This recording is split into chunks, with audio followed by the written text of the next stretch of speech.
Good morning students. How are you all? I hope you all are fine. Once again I welcome you all on online classes of Jamna Krishan Junior High School. Students, as you all know that half yearly course has been started. So we have completed chapter number 4. I think you all have written your half yearly syllabus also in your classwork copy. We have completed chapter number 5. Now today we will discuss chapter number 6. It is on page number 55 and the chapter name is Rise of Independent Regional Powers. So first point is new states and kingdoms. As a Mongol empire began to disintegrate, the political vacuum was filled by a number of independent and semi-independent regional powers such as Bengal, Awadh, Hyderabad, Mysore and the Maratha, Sikh and Rajput states. Some states such as the Maratha kingdom were products of rebellion against the Mughal authority, while other like Bengal were established when governors of these Mongol provinces took advantage of the decaying central authority and asserted their independence. The first point is the Marathas. The most important among the regional power was the Maratha kingdom. In fact, the Maratha alone had power and the potential to Maratha. Sahu succeeded in capturing the Maratha throne with the help of Balaji Vishwanath, who was subsequently rewarded for the service and loyalty with the post of Peshwa or chief minister. In 1730, Sahu was easy-loving and weak, was gradually reduced to the position of ceremonial head of the Maratha kingdom, while real power and the authority was exercised by the Peshwa. This was beginning of the second phase of the Maratha history. It was a period of dominance of the Peshwa who ruled the kingdom and transformed it into an empire. Balaji Vishwanath took full advantage of the weakness of the Mongol administration to extract important concession and enhance the power and prestige of the Marathas. All the territories that had once belonged to Shivaji but had been conquered by Aurangzeb were now restored to Sahu. In 1719, Balaji Vishwanath marched to Delhi to help the Sayyid brothers overthrow the Mughal emperor. Farrukhsiyar Balaji Vishwanath had made the Marathas a formidable power. He laid the foundation of the hereditary dynastic rule of the Peshwas and was succeeded by his sons Baji Rao I. Baji Rao I was a military genius. Under his bold and dynamic leadership, the Maratha kingdom was transformed into the Maratha Empire after a series of brilliant campaigns. A major development at this time was the rise of the prominent Maratha family. The Scindia, the Bhosle, the Holkar and the Gaikwad families. The Peshwas divided the erstwhile Mughal provinces into spheres of influence and placed them under the chiefs of these Maratha families. These chiefs enjoy maximum autonomy within their respective regions. The Peshwa was the official head of the loose union of Marathas chiefs which is referred to as Maratha Confederacy. Baji Rao I was succeeded by his 18-year-old son Balaji Baji Rao. When Sahu died, the Peshwa became the official head of the Maratha Empire. Pune, the headquarters of the Peshwa, became the capital of Maratha Empire. Balaji Baji Rao continued to follow the policy of expansion.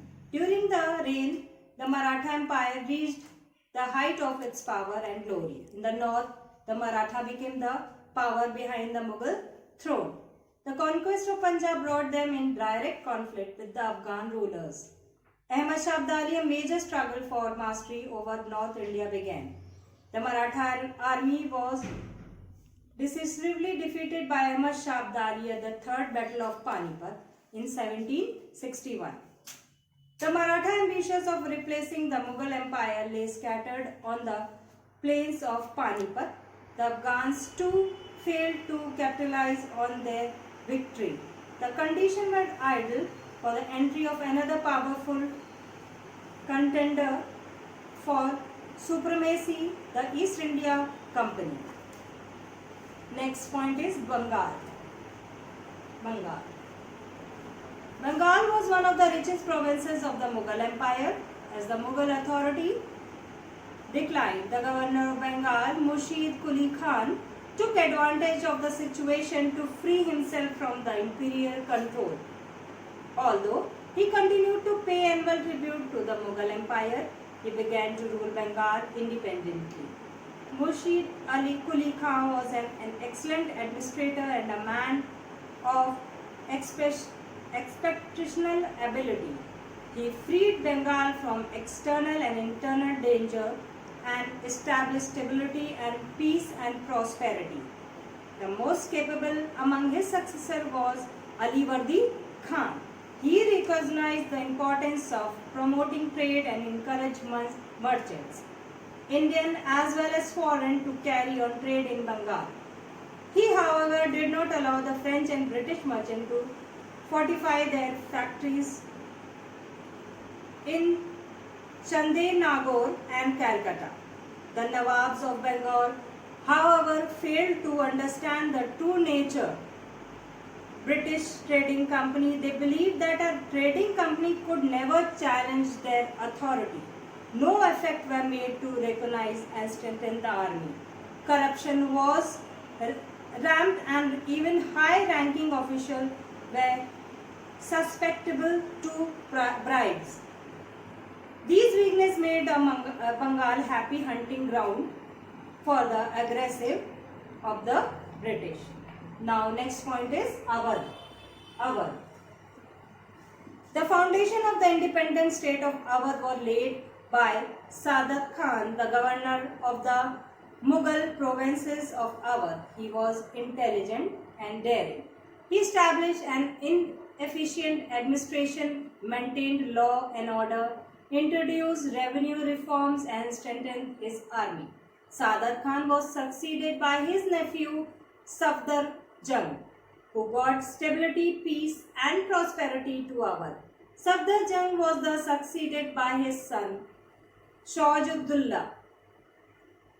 The prolonged period of peace and economic prosperity during the reign of Nawabs stimulated the growth of a refined and distinct Lucknowi culture. Lucknow, the capital city, blossomed into a center for creative performing art, literature and architecture. Next point is Hyderabad. The state of Hyderabad was founded by Nizam-ul-Malik Asaf Jah, the Mughal Viceroy of Deccan, in 1724. He did not officially declare himself independent of Mughal control, but he ruled Hyderabad like an independent ruler. He consolidated his position by establishing an efficient administrative system, removing corruption from the revenue system, promoting trade and protecting the state from internal and external. The war of succession that followed the death of Asaf Jah made Hyderabad a soft target for the British and French companies who wanted to establish their control in the region. Next point is the Carnatic. However, freed himself from the Nizam's control and established hereditary rule in his state. They led to war of succession and political instability in the Carnatic, providing the European trading company opportunity to interfere in the internal affairs and make commercial and financial gain. Next point is Mysore.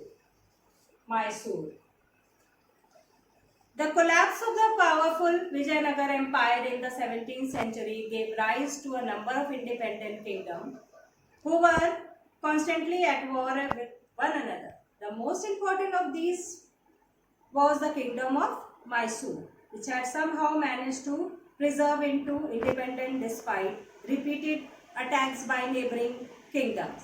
In middle of the 18th century, Mysore under the leadership of Hyder Ali emerged one of the most powerful kingdom in the south. Hyder Ali was a man of exceptional qualities and abilities. He rose from the ranks of ordinary soldier in the Mysore army to the position of commander by sheer dint of merit and determination. In 1761, he overthrew the government and established his authority over the Mysore. Under his rule, Mysore became a prosperous and powerful state and a formidable adversary of the English East India Company in the south. Hyder Ali was succeeded by his son Tipu Sultan, who proved to be worthy successor. He introduced many reforms to overhaul and mechanize administrative machinery. He modernized the army and strengthened the economy by encouraging agriculture and modern trade and industry. Next point is the Rajputs. The Rajputs. The principal Rajput state like Jaipur, Jodhpur, Udaipur took advantage of declining power of Mughals and asserted their independence. Rajput state unfortunately did not unite and consolidate the position. They made no effort to establish a Rajput empire. On the contrary, they continued to follow individual goals and interests that were often divergent and conflicting. They compromised their independence by indulging in petty quarrels. The court intrigues, conspiracies, treacheries, and corruption of the Mongols. Courts were replayed in the courts of the Rajput ruler. It sapped their energies and made them selfish design of the East India Company. Next point is the Sikh kingdoms. Guru Gobind Singh X and the last Sikh Guru organized a military brotherhood of Sikhs called the Khalsa. He instilled in the peace-loving Sikhs and martial spirit that would help them to carry on the struggle against the persecution of the Mongols. The invention of Nadir Shah and Ahmad Shah Abdali had weakened the Mughal control in Punjab. Taking advantage of the situation, the Sikh moved in broad Punjab and Jammu under their control and rose in the last decade of the 18th century. The Sikhs were organized into a loose confederacy of 12 miles or groups. Each miles were governed by a chief. Ranjit Singh, chief of one of the miles, was a born leader. He brought all 6 chiefs west of the Satluj under his control and made himself master of Punjab by the end of the 18th century. In 1809, Ranjit Singh signed a treaty of perpetual friendship with Lord Minto, the Governor General of the East India Company, by the Treaty of Amritsar. He accepted the Satluj River as the boundary between the Sikh kingdom and British territories. The British promised not to interfere in the affairs of the Sikh kingdoms. Checked in the east, Ranjit Singh began to conquer territories in the north and the west. At the time of his death in 1839, he was master of a powerful kingdom which extended from the Khyber Pass in the north to Sindh in the south. So students, this chapters end here.